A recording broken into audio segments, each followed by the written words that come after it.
if this can happen in the Pope's home country, it can happen anywhere.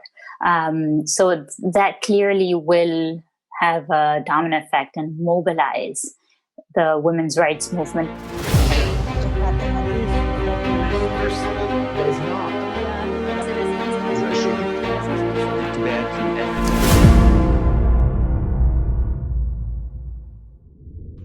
Hi everyone, and welcome to Forum 2000 Online Chat. Today I have the pleasure of interviewing Tamara Taraciuk Broner. Is that correct? That's perfect.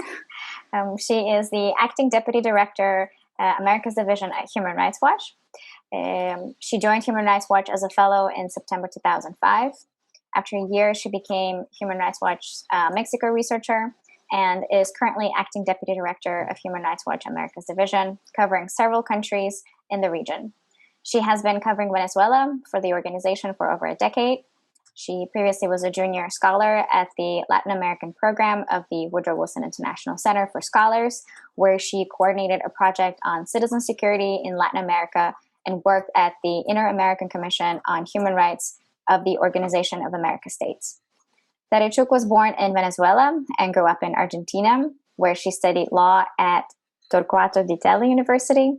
She has published articles in leading newspapers globally and holds a postgraduate diploma on human rights and transitional justice from the University of Chile and a master's degree in law from Columbia Law School.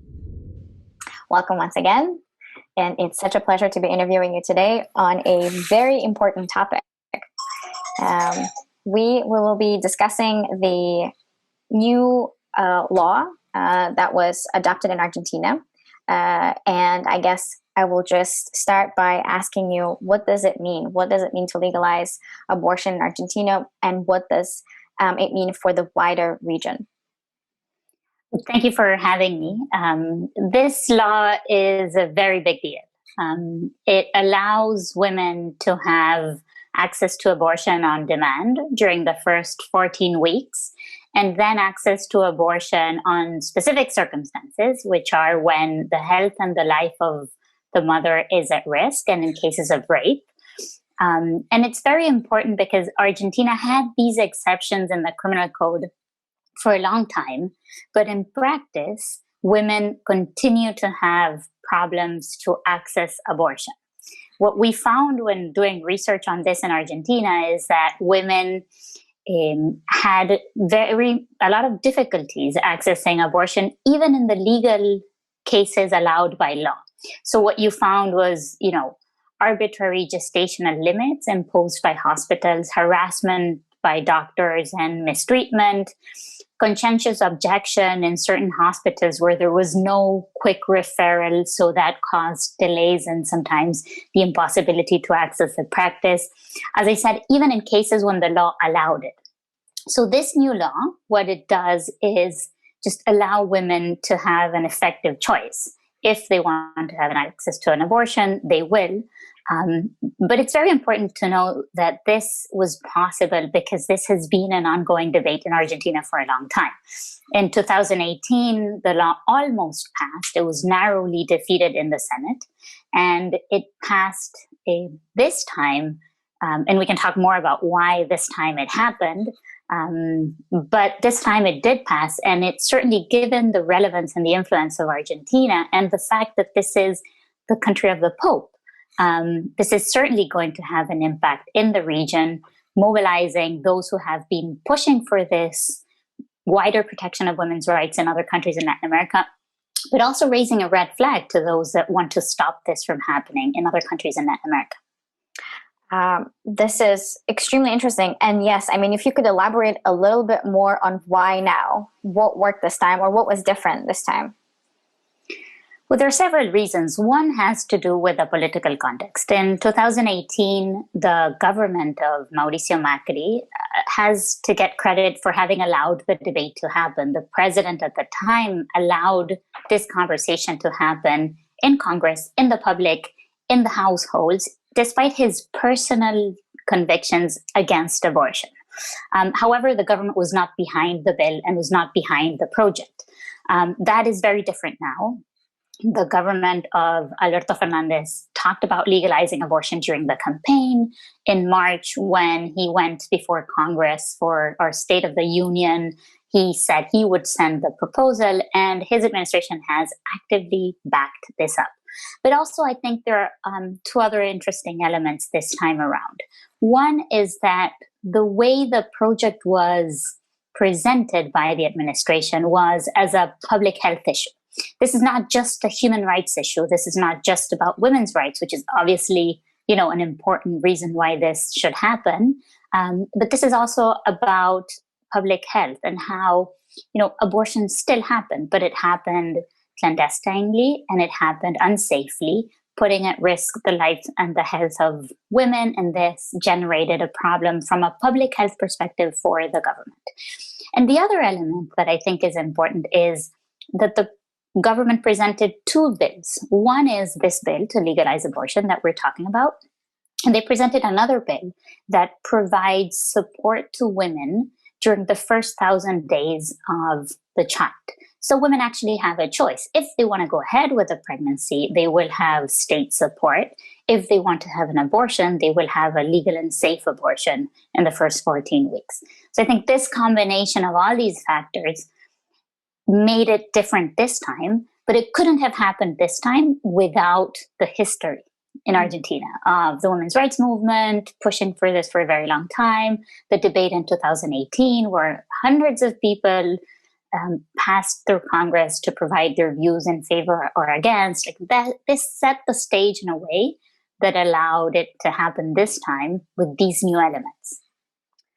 This is fascinating. And I guess this also, and I wonder if it actually does play any role in the relationship between the current administration that's in Argentina and elsewhere in the region. Because from what I read in the reporting about this successful implementation, successful adoption, was that, Brazil, Bolsonaro reacted in a very different way and said that this will never happen under his rule.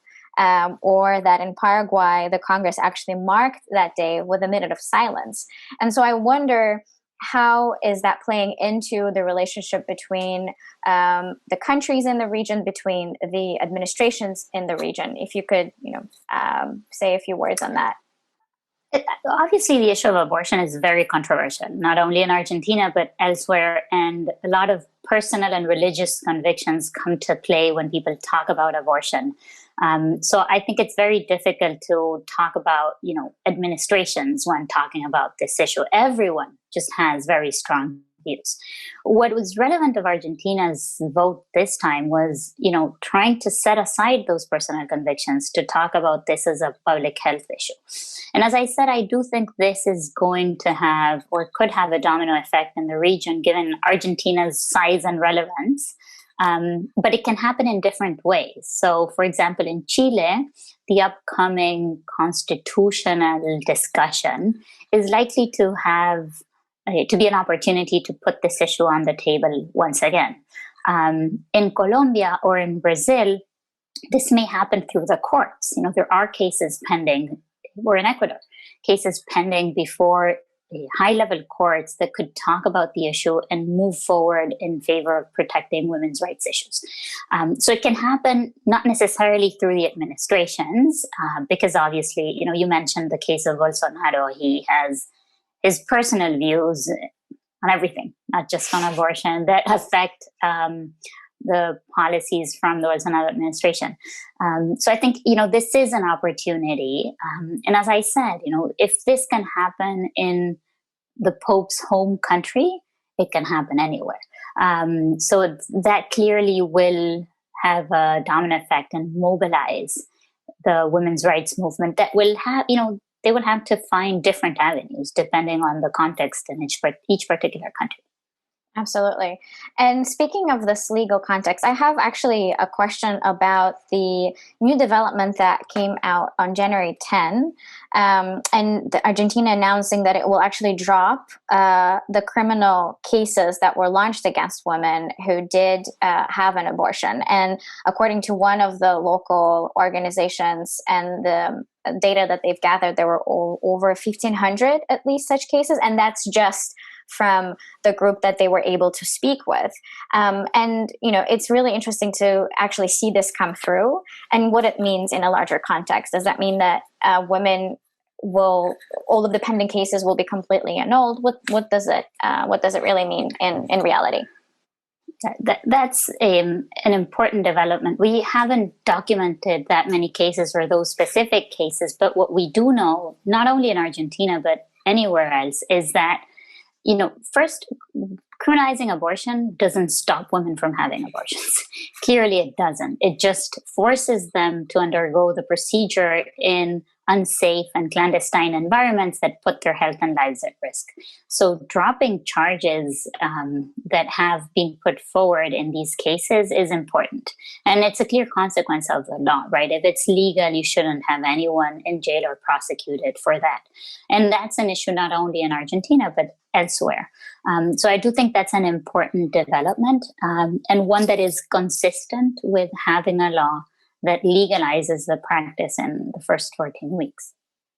And what were the criminal sanctions that were in place before this? What kind of consequences were women were facing as a result? That opens the door to a lot of discussion. And, the heart of the discussion always has been about the right to life. And I do think it's important to note that, although in international law there is no right to have an abortion, there clearly is an acknowledgement by authoritative interpretations of international law. So it's not what I think or what you think or what any legal analyst thinks. It's what these bodies that were created to interpret the law say. And what they do say is that criminalizing abortion violates women's rights, the rights to health, to life, and to be free from torture and cruel and inhuman treatment. So it's a very long list, and it's very important to note that is pretty clear in international law. And I'm wondering what is going to happen now in the current context of conversations between the opposite group that was also fighting against this bill passing. And what does it mean? Will there be further arguments brought from their side? Any chances of them winning or getting anywhere with their counter arguments? Well, they will probably continue to try, right? I mean, I think people are entitled to have their views about these issues. And as I said, people have very strong views on both sides of the aisle. The one thing that is clear is that, this is a now law in Argentina. So any changes to that would require going again through the Chamber of Deputies, the Senate. It would be extremely difficult to roll back this in Argentina's legal context. As I said, I do think that this will mobilize people inside Argentina, outside Argentina, in favor and against. I mean, it's a big deal. And clearly it can send a strong message to other countries on, as I said, both sides of the aisle. Absolutely. And I feel like this solidarity is quite important in this question, and not just in the region, but also wider world context where we're having similar issues, we're facing similar issues. My last question would be on the role of the pro-choice activists in Argentina and their struggle in the years and their efforts that have been put forward. How do you think they could inspire activist movements in other countries, not just in the region, in that geography, but elsewhere? Any lessons that can be carried? I would say it's been a very persistent movement that for many, many years have pushed for the protection of women's rights in Argentina, violence against, trying to stop violence against women, and this developed into protecting sexual and reproductive rights and access to abortion. So I would say, a big lesson is persistence and patience, and trying to mobilize civil society more broadly, and the society more broadly. You would see, girls, 14, 15-year-olds with green scarves on the street. And that is the product of a very intense and long discussion in Congress, on TV, at home. And, it paid. Absolutely. And in reference to the green scarves, for those who don't know, this was symbol adopted by the movement in Argentina. I have one as a souvenir that was given to me by one of the women from Argentina at a conference in Uruguay, actually. So it's a real it's really great to see this finally come through in Argentina. And thank you really for your time, and also for your message.